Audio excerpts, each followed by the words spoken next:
Hello. For today's story, I'd like to take you back to Tudor times. There was a poor farmer, but a pious man.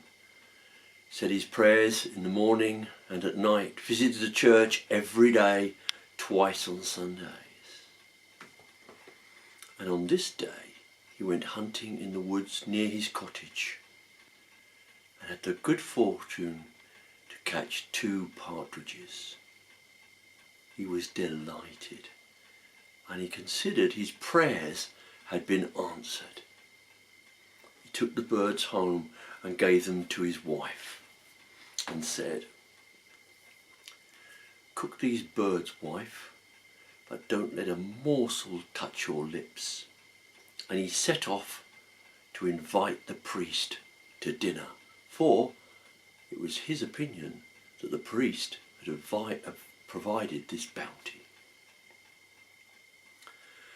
The wife put the birds on a spit, got a cauldron, put some vegetables in it and some herbs, and as they cooked, the smell came up. The birds browned, and she took off a piece of skin and touched it to her lips. What a taste! She had not tasted anything like it in a month of Sundays. Before she could stop herself, she could taken the first bird off and eaten it. And then, realising what she had done, she thought for an excuse to have done it. "I know," she thought, "I will blame the cat. Our cat is a selfish beast and will eat anything left out if I'm not careful." And then she thought, well, if the cat has eaten 1 bird, then maybe he would eat 2.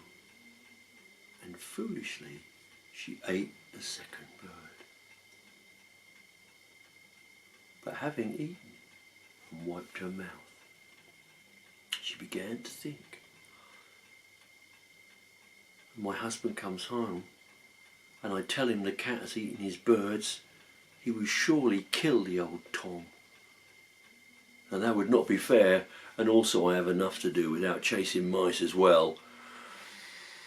But as she was thinking, the door opened.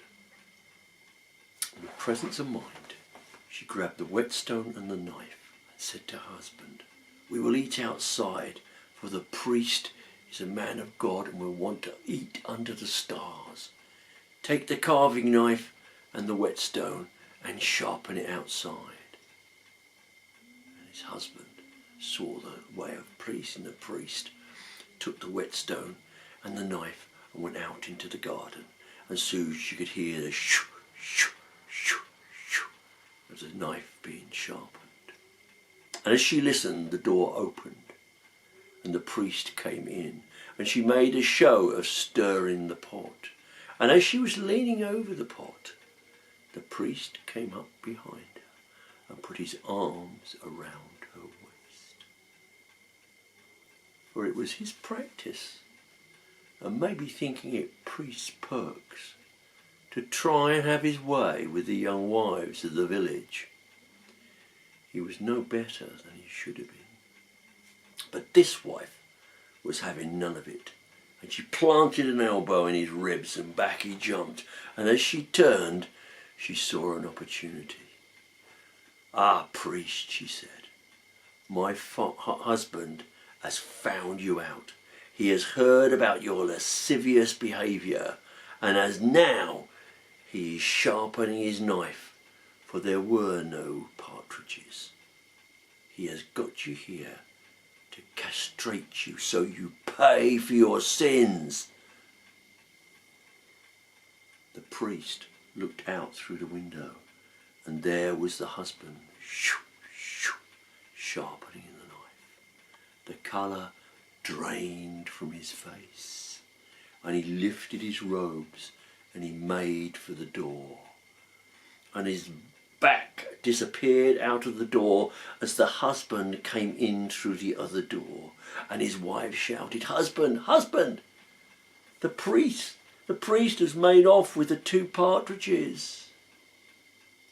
The husband was shocked and furious, and he made chase. As he left the house, he saw the priest in the distance, and he called out to him, "Priest, priest, stop, for I will have them both." The priest, glancing back over his shoulder and seeing the farmer wielding his carving knife, ran even faster. And he ran and he ran, and he jumped over the graveyard wall, ran into the church and barred the door. And it is said that this was the last invitation to dinner that he ever accepted. And that is the end of my story for today.